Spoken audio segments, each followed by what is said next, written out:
Mga kababayan, alamin na natin ang update sa lagay ng panahon lalo na't una nang iniulat ng Pag-asa na nananatili pa rin ang posibilidad na may mabuo na bagong low pressure area.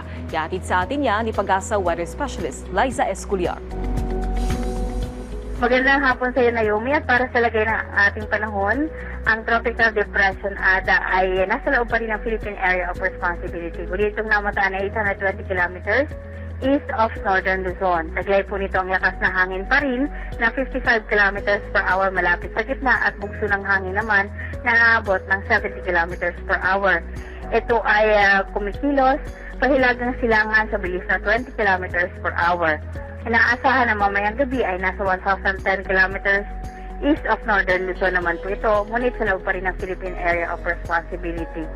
Ito po ay inaasahan ding maging low pressure area sa araw po ng bukas, January 21.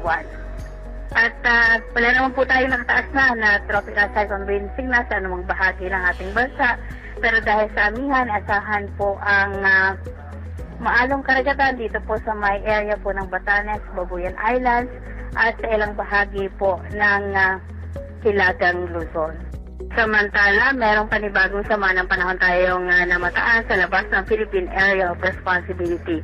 Ito po ay huling nakita 2,260 kilometers east of southeastern Mindanao. Sa ngayon po ay wala pa naman po itong direktang epekto sa anumang bahagi ng ating bansa.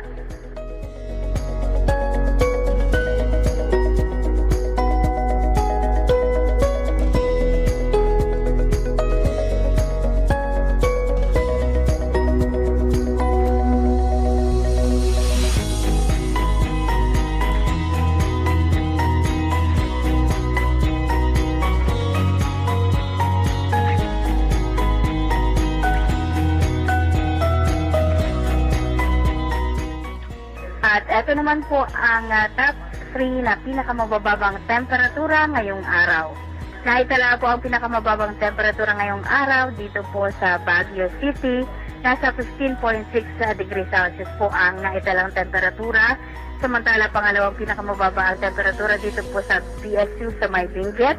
Sa La Trinidad po yan, nasa 16.0 degrees Celsius naman po ang naitalang temperatura. Samantala, ang pangatlong pinakamababa ang temperatura dito po sa Malaybalay, Bukidnon, nasa 19.2 degrees Celsius naman. At ito naman po ang update sa ating mga dam.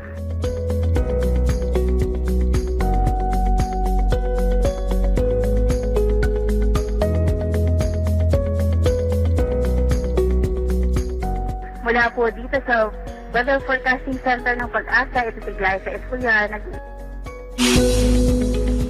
Maraming salamat Pag-asa Weather Specialist Liza Esculiar.